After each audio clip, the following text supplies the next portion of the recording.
Today I'm going to share with you a very important skill to help you judge how far things are from the side of your car when you're reversing. Let's say you want to judge how close the curb is from the side of your car when you're reversing, or how close you are to the two white lines of a car park parking space.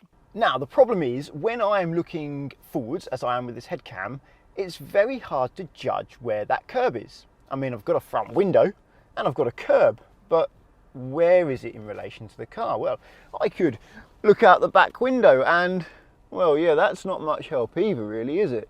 I can look over there out the side window and I've got a wall, a lamppost. I mean, I can see the stuff on my back seats, I can see the rear seats, but where on earth is the curb? Aha!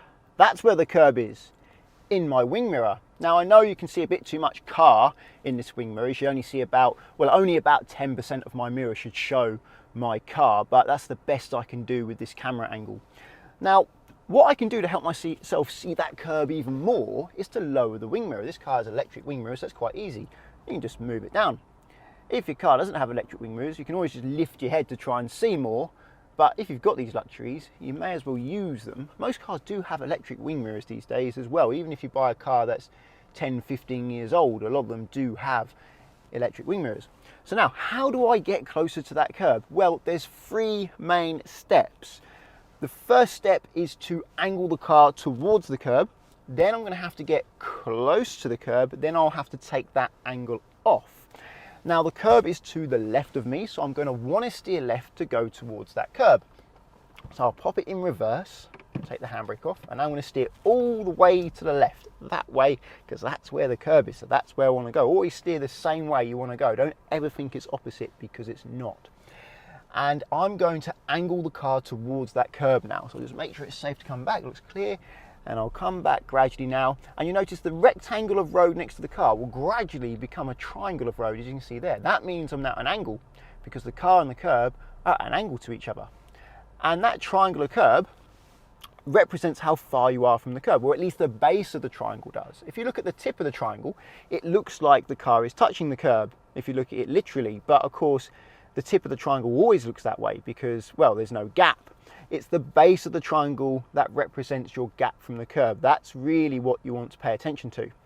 And that's fairly sizable at the moment. It's a bit too big, so I need to make that smaller. So I'm going to move on to the next step. So the first step was to steer all the way to the left and add some angle towards the curb. Now I don't want to add any more angle. I want to come back at this angle towards the curb. So I'm going to straighten the wheel. The wheels are straight now, so I'm not adding or taking off angle. I'm just coming back at this angle. And then I'll come back, make sure it's safe, gradually until the base of that triangle shrinks. As the base of that triangle shrinks, I know that I'm getting closer. And you see I'm getting closer, and when the base of the triangle is small enough to make me happy, I'm going to say I'm going to be happy on this occasion with it being that small. So that's quite close to the curb now. There's not much gap there at all. I'm going to take the angle off. So the first time I steered all the way to the left to add angle. I then straightened the wheel to use that angle, so therefore I'm going to have to steer to the right to take that angle off. So I'm going to steer all the way to the right now to straighten the car. Straightening the car is taking the angle off. Now make sure it's safe, and as I come back, you'll notice that triangle will turn back into a very thin, skinny rectangle. The rectangle represents that I am straight, and I would say I'm straight around about there. It's quite straight. I know it doesn't look perfect in the camera, it's a little bit distorted, but you get the idea. The car and the curb are parallel to each other. They're straight. They're no longer angled like a triangle, they're more like a rectangle. So when I say rectangle, I am referring to the space between the car and the curb. And the final step now is just to take the steering off to straighten the wheels so your wheels aren't sticking out. And when you've done that, you've parked close to the curb. So as you can see, we are quite far from the curb again. This is because I want to give you another demonstration, but this time I'm going to demonstrate a common mistake people make. I see this happen quite a lot. And the mistake is they add too much angle. My method is to add a bit of angle, straighten the wheel, get near the curb, and then take that bit of angle off. So you only ever have a small amount of angle.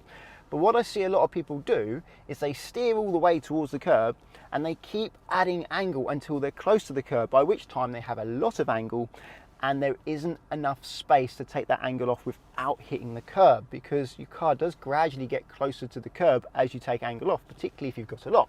Now I'll show you here. So I'm just going to lower the wing mirror again so you can see there's the gap there, so a fairly sizable gap, and I'm going to show you exactly what I mean. This is what I see people do, people who ask for my help, for example. So I've turned all the way towards the curb now, that's to the left in this case, and I'm going to come back and I'm going to keep adding angle until I'm close. Now I'm watching the mirror, I think I'm still far, I can see the base of the triangle, still a big gap there, so I'll keep coming, I'm still quite big, but I'm adding angle this whole time, and I'm not going to have space to take this angle off now. And I would say, oh look, I'm quite close now. The base of that triangle is very small, there's not much road there, so the gap must be small, so I'm going to steer all the way the other way to take the angle off. But I've got so much angle, I'm so close to the curb, the car is not going to take the angle off immediately, it's going to get closer as I do this. And I'm coming back now, and there you go, I've hit the curb, and I've barely taken any angle off before I've hit the curb. So what I recommend you do if you get yourself in this spot of trouble is to steer to the left again and go forwards. And as you go forwards, you'll take the angle off. So I'm reducing the angle. I'm not going to take it off completely, just reduce it. And then steer all the way the other way again. Pop it in reverse. So this time I've gone to the right. So just basically switch the steering each time. And this time when I come back to take the angle off, hopefully I've got enough room. Let's see, I'm very close. There's going to be a hair's width in it, but I think, yeah, just about straight now. Haven't touched the curb, so I now can straighten the wheels. Not only is it important not to add too much angle, but it's important not to let the base of that triangle get too small, because the car is always going to get slightly closer to the curb as you take your angle off. So leave yourself a little bit of room for that. But also, when you park at the side of the road, you never really get a millimetre from the curb. It's okay to have a few inches, and giving yourself that little bit of room is good for error. Room for error, should we call it.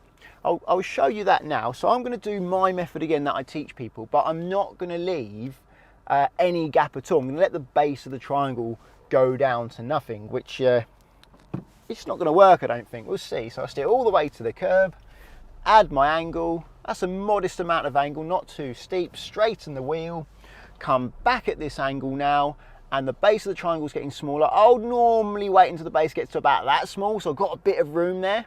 At this modest angle, that would be okay, but no, I'm going to carry on and get even closer. I'm going to let the base of that triangle get down to basically nothing, thinking, oh look, I'm really super close to the curb now. But yeah, we are really close to the curb, but when we straighten the car, it's going to get even closer. Let's see if I do touch that curb. So make sure it's safe. I'll wait for these cars to go past first. Right, they're gone now. As I take the angle off, have I hit? Yes, I've literally, just before the car managed to get straight, I have touched the curb. So it nearly worked, but not quite. And I did still leave a tiny bit of gap there. If you left no gap at all, you would definitely touch it. But because I had such a modest angle, even though I got really close to the curb, I nearly got away with it. And I kind of have really, because I have touched the curb, but I'm pretty much straight. So I've managed to finish my parking, but my wheel is touching the curb. And some curbs are quite harsh. You don't want to rub your wheel up against some curbs. These are actually quite friendly curbs. If you touch them gently, it's not the end of the world, but some you just touch them at just the slightest speed, slightest pressure, and they're old stone ones, the old stone ones you see in some of the older streets. They cut right into your tyre, and then your tyre is a write-off, and you need a new tyre. Tyres are expensive. I'd just like to make a shout out to Drive UK. It's a local driving instructor in Colchester who started doing YouTube videos herself, but she speaks Russian. So if you speak Russian, because I know I do have quite a lot of people from all over the world watching this YouTube channel, if you speak Russian, I recommend you check her videos out. If that's your native tongue, and you're going to find that easier to understand. I'll leave a link in the description to her YouTube channel. And this method really works anywhere. As you can see, I have a wall in the wing mirror now, and I want to park next to that wall. So same sort of thing again, I'll pop it in reverse. And I'll steer towards the walls to my left, so I'm going to steer towards the left. and I'll come back until I'm angled towards the wall. Not too much angle, no more than 45 degrees, that's for sure. The more angle you have, the quicker you get there, but the harder it is to straighten. I think that's going to be enough angle. I'm going to have enough time to straighten once I get there, and I'll get there quick enough. So I'll take the steering off. Now I'll come back towards that wall at this angle, and you can see the base of the triangle now is gradually getting smaller. The tip of the triangle, it looks scary, but don't pay too much attention to it. And I'd say the base of that triangle is small enough. Now there's quite a big shadow there, so it's actually quite hard to see. And then I'm going to steer all the way away from the wall, and then gradually take the angle off. And as I take the angle off, you're going to see the triangle become a rectangle as I become parallel with that wall.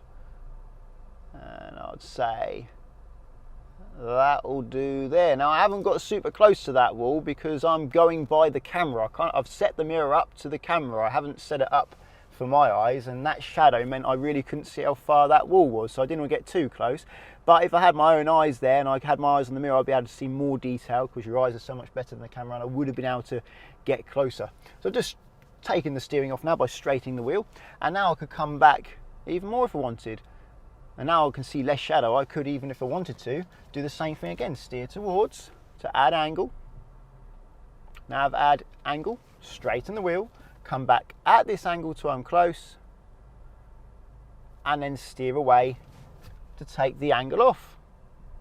And when you're straight, you see I'm closer this time, although not really close. As I say, I'm not risking it because I don't want to damage my car.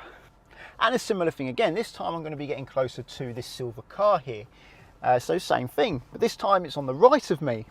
Pop it in reverse, big gap there, let's make that gap smaller. Steer all the way to the right because I want to get closer to the right. Add some angle, turn the reverse sensors off because they were beeping earlier as well. And there's the angle there. In fact, I might just lower that wing mirror a little bit to give you a better idea of the road. There we go, just so you can see what we're doing. So you've got the back of the car is getting quite, it looks close to the car behind, the silver car, but remember it's the base of the triangle that counts. So it almost looks like the back of the car is touching the silver car now, but of course it's not. You look at the base of the triangle of the road. Then I'll straighten the wheel and come back at this straight line, at this angle. You see the base of the triangle gradually getting smaller. And now I think that's close enough. I don't want to get super close to it. And then steer all the way to the left to take the angle off.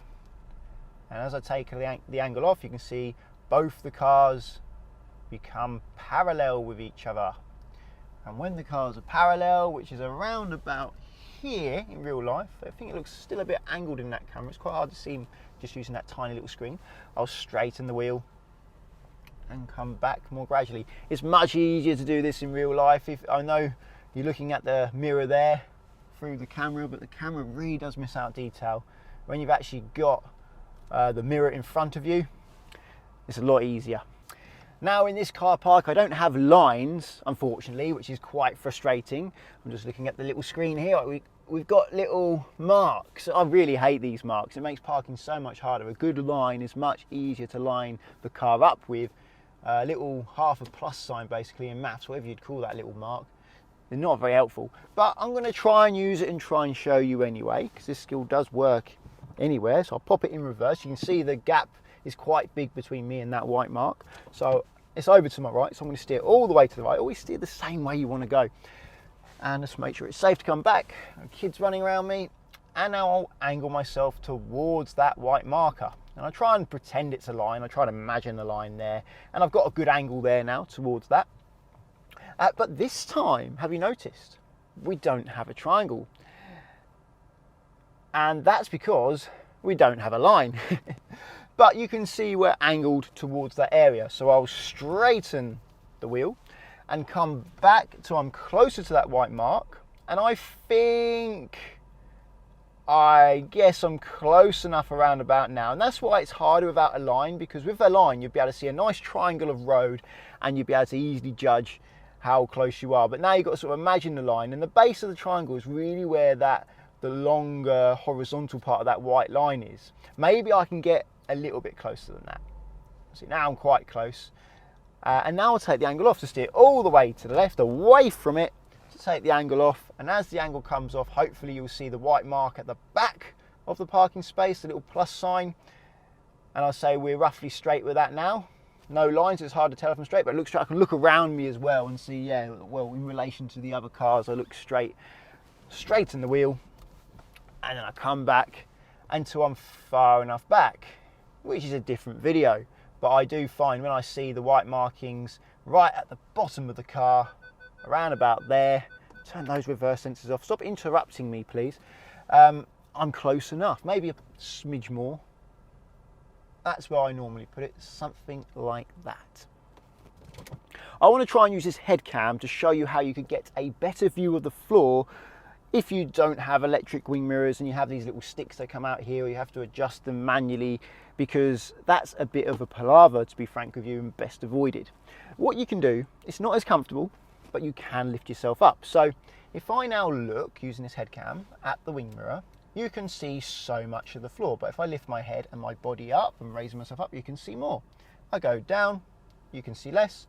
I go up, you can see more. And actually going towards the window and lifting your head up gets you a better view as well. But I can't lift my head up because I've got this camera on my head, and that's stopping me because the camera is hitting the roof of my car. But if the camera wasn't on, I'd be able to get an even better view by getting closer and stretching my head up. Or, you know, you could even open the window and stick your head out if you want, but that's a bit more extreme, especially if it's raining. That is arguably one of the most important skills you can have when it comes to parking, because it allows you to judge the size of your car, and that's very important. I would say one of the other most important skills to have is keeping the car slow, because being able to stay slow will allow you to do what you're trying to do safely without losing control.